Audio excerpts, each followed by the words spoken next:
हाय, मैं प्रभाव आप सभी का बहुत बहुत स्वागत करता हूं आपके अपने ही यूट्यूब चैनल पे, जहां हम डिस्कस करते हैं financial education, financial planning and financial market. इससे पहले कि आज का टॉपिक स्टार्ट करें, मैं आप सभी देशवासियों को रक्षाबंधन की बहुत बहुत बधाई, बहुत बहुत शुभकामनाएं देता हूं। आप सभी सुखी सलामत रहें, आप में प्यार बना रहे। टॉपिक क्या है? देखिए, रिटेल इन्वेस्टर के पास है ना कन्फ्यूजन चल रहा है एक कंपनी को लेके। कंपनी का नाम है टाटा मोटर्स। मतलब एक तो टाटा मोटर्स है और दूसरा टाटा मोटर्स डीवीआर है। तो समझ में नहीं आ रहा है कि यार शेयर्स कौन सा खरीदना चाहिए। टाटा मोटर्स खरीदने जाऊंगा तो मुझे 300 रुपीज़ पे करना है पर equity shares. Tata Motors DVR खरीदूंगा तो मुझे सिर्फ 130 रुपीज़ पे करना है। तो मैं 130 रुपीज़ वाला ही शेयर क्यों ना खरीद लूँ, क्यों मैं 300 रुपये वाला शेयर खरीदूँ? लेकिन इसमें कुछ तो प्रॉब्लम होगा ना, इसीलिए तो इतना सस्ता शेयर है। तो ये सारे कन्फ्यूजन रिटेल इन्वेस्टर्स के दिमाग में चल रहे हैं। मैं इस वीडियो के थ्रू आपको ये बताने की कोशिश करूँगा, समझाने की कोशिश करूँगा कि कौन सा शेयर एक्चुअल में आपके लिए एज ए रिटेल इन्वेस्टर अच्छा रहेगा। चलिए तो हम लोग स्टार्ट करते हैं, और ये मैं आपको समझाने की कोशिश करूँगा एक छोटी सी स्टोरी के थ्रू। और इस स्टोरी में आपको ना सिर्फ वेल्थ क्रिएशन का एक आइडिया आएगा, ना सिर्फ डिसीजन मेकिंग का आइडिया आएगा, बल्कि एक मोटिवेशनल आइडिया भी आएगा। क्योंकि इस कहानी में जो बंदा कास्ट है वो हैं भारत के one of the best entrepreneur mister Ratan Tata. तो चलिए स्टार्ट करते हैं। देखिए, ये बात है 2008 की, जब वर्ल्ड वाइड इकोनॉमिकल क्राइसिस चल रहा था।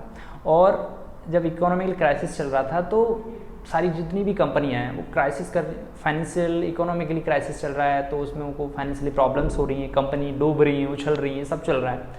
तो उस टाइम पे वर्ल्ड की one of the best auto company JLR वो शट डाउन के मूड पे आ गई थी। अब जब कोई कंपनी शट डाउन के मूड पे आ गई है तो अब उस कंपनी को बचाने के लिए या उस कंपनी को खरीदने के लिए जो इंटरेस्ट जताया वो जताया हमारे इंडिया के entrepreneur, one of the best entrepreneur mister Ratan Tata ने। उन्होंने बोला कि JLR को हम खरीदेंगे।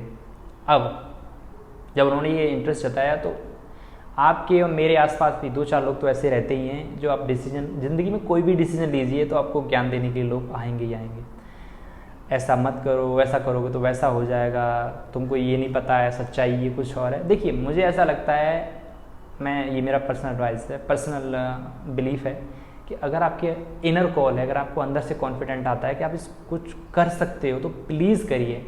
आप हारोगे जीतोगे वो बाद की बात है यार, लेकिन आप एटलीस्ट करके हारोगे। तो उनको क्रिटिसाइज़ भी किया, सब कुछ हुआ, लेकिन उन्होंने फिर जो उन्होंने बोला वो किया।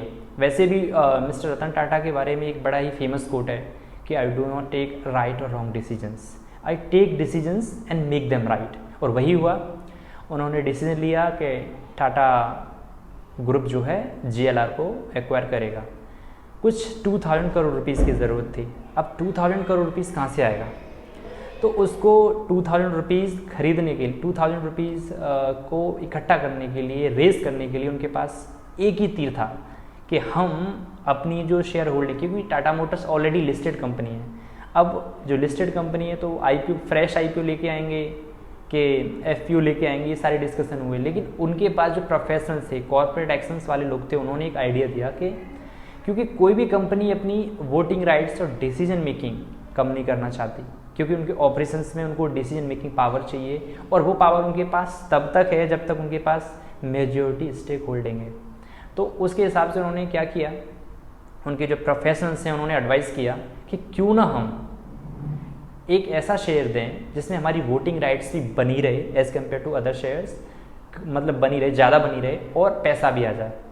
तो तब जन्म हुआ टाटा मोटर्स DVR का। अब ये टाटा मोटर्स DVR में DVR क्या है? DVR का मतलब होता है डिफरेंशियल वोटिंग राइट्स। मतलब नॉर्मल जो, देखिए ये चीज़ शायद आपको ना पता हो, मैं बता दूं, और पता भी हो तो भी कोई दिक्कत नहीं, जिनको नहीं पता है उन्हें पता चल जाएगा कि अगर आपके पास इक्विटी शेयर होल्डर्स हैं तो आपके पास है ना कंपनी की डिसीजन मेकिंग में, AGM में, या फिर डिविडेंड अनाउंस होता है उसमें ना वोटिंग राइट्स होते हैं। तो नॉर्मली वोटिंग राइट्स क्या होता है कि एक vote is equal to 1 share, मतलब आपके पास अगर एक शेयर है तो आपका एक वोट काउंट होगा।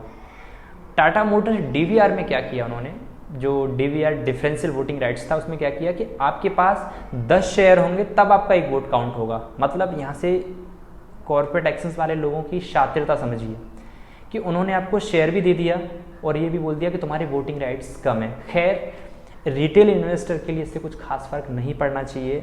मैं रिटेल इन्वेस्टर हूँ, मुझे नहीं लगता कि मैंने पिछले 5 साल में कभी भी किसी भी कंपनी के वोटिंग्स में कभी पार्टिसिपेट भी किया। उनके मुझे पोस्ट से भी मेल्स आते हैं, उनके लेटर्स आते हैं, लेकिन मैंने शायद कभी नहीं किया है। तो रिटेल इन्वेस्टर के लिए कुछ खास फर्क नहीं पड़ता है वोटिंग राइट से। हुआ क्या यहाँ पे, तो उन्होंने जब 2000 करोड़ रुपीज़ इकट्ठा करने तो उन्होंने कुछ 6.4 करोड़ शेयर इश्यू किए। रेट था 305 रुपये। नॉर्मल टाटा मोटर्स का जो प्राइस चल रहा था वो चल रहा था 340 रुपये। उन्होंने ऑफर किया 305 रुपये, मतलब 10.3 और 10.5 का डिस्काउंट देके 10.5% का डिस्काउंट पे इश्यू सब्सक्राइब हुआ। 2000 करोड़ रुपीज़ के 1900 और 2000 करोड़ रुपीज़ के आसपास उनके पास भी आ गया। JLR को उन्होंने ख़रीद भी लिया। आज JLR बहुत अच्छा परफॉर्म भी कर रहा है और जो लोग क्रिटिसाइज़ कर रहे थे वो आज JLR की तारीफ भी करते हैं। तो वही है यार, डिसीजन जो भी लेना है अपनी लाइफ में ले लेना चाहिए। आपकी अगर इनर कॉल है तो आप कर सकते हैं, तो बाकी लोगों की जो राय है वक्त रहते बदलती रहती है। तो अभी मैं आपको समझाता हूँ कि आपको कौन सा शेयर लेना चाहिए। अभी कुछ लोगों के दिमाग में एक चीज़ ज़रूर आ रही होगी कि उस टाइम पे 2008 में जो 305 रुपये का शेयर था वो आज 130 रुपये का है, फिर तो ये लॉस मेकिंग काम हो गया। एक्चुअली वैसा नहीं है। बीच में शेयर स्प्लिट भी हुए थे, मतलब एक शेयर के बदले 5 शेयर मिलना, ये कंपनीज में होता रहता है। जिनको नहीं पता है उनको मैं बता दूं कि शेयर स्प्लिट हुआ तो एक के बदले 5 शेयर मिले। तो वैसे भी अगर आप देखोगे तो 13 को 130 रुपये का शेयर अगर 5 जगह डिवाइड करोगे तो कुछ 700 रुपये के आसपास आता है। तो प्रॉफिट अभी भी है, लेकिन हाँ उतना नहीं जितना होना चाहिए था। तो वैसा है। अगली जो हम लोग बात कर रहे हैं कि अब मुझे कौन सा शेयर लेना चाहिए। देखिए, जिस टाइम पे जब ये टाटा मोटर्स इशू हुआ था उस टाइम पे इनके पास जो गैप था वो सिर्फ 10.3% के आसपास था।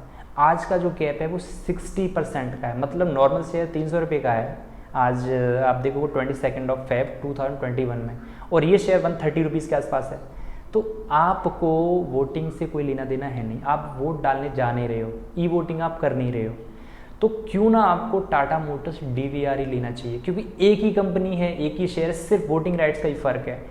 नॉर्मल टाटा मोटर्स में उस बंदे को इन्वेस्ट करना चाहिए चाहे रिटेल इन्वेस्टर हो। वैसे तो उसमें इंस्टीट्यूशनल इन्वेस्टर्स एंड बड़े इन्वेस्टर्स ही पैसा लगाते हैं क्योंकि उनको वोटिंग राइट्स चाहिए। मेरे और तुम्हारे जैसा इंसान जिसके पास 100, 200, 500 शेयर्स हैं उससे खास फर्क नहीं पड़ता है वोटिंग राइट्स में। तो आपको वोटिंग राइट्स का मतलब अगर नहीं है तो आप टाटा मोटर्स DVR में पैसे लगा सकते हैं। Let me clear one thing कि मेरी कोई पर्सनल एडवाइस नहीं है, मैं सिर्फ फैक्ट बता रहा हूँ, बाकी डिसीजन आपके ऊपर है। तो टाटा मोटर्स DVR में अगर आप पैसे लगाओगे तो आपको आज 130 रुपये का मिल जाएगा, अगर टाटा मोटर्स में लगाओगे तो आपको 300 रुपये का मिल जाएगा। अब इसमें फ़र्क क्या है, मतलब अगर मैं 10 लाख रुपए इन्वेस्ट करूँ एग्जांपल के लिए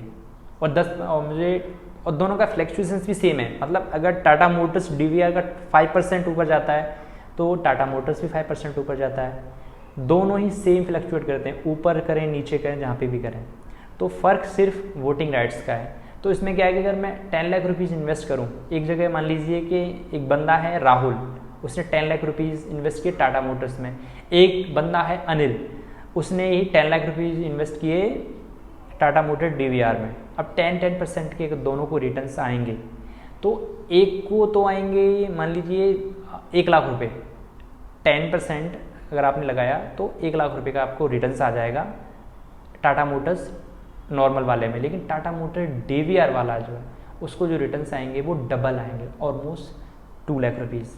मतलब अगर मैं 10 लाख रुपए लेके 1 लाख रुपए कमाऊँ वो बेटर है, या 10 लाख रुपए लगा के 2 लाख रुपए कमाऊँ वो बेटर है, डिसीजन आपका है।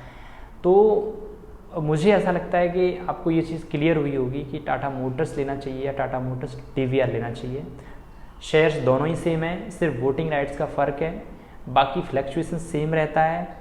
आप कम पैसे लगा के ज़्यादा रिटर्न्स लेना पसंद करोगे या ज़्यादा पैसे लगा के कम रिटर्न्स लेना पसंद करोगे, ये आपके ऊपर है। तो मैं ऐसी उम्मीद करता हूँ कि ये वीडियो से आपको Tata Motors and Tata Motors DVR दोनों में क्या फ़र्क है वो समझ में आ गया होगा, और उम्मीद करता हूँ इससे आप अच्छे से डिसीजन ले पाएंगे। So thank you so much, have a great day, जय हिंद।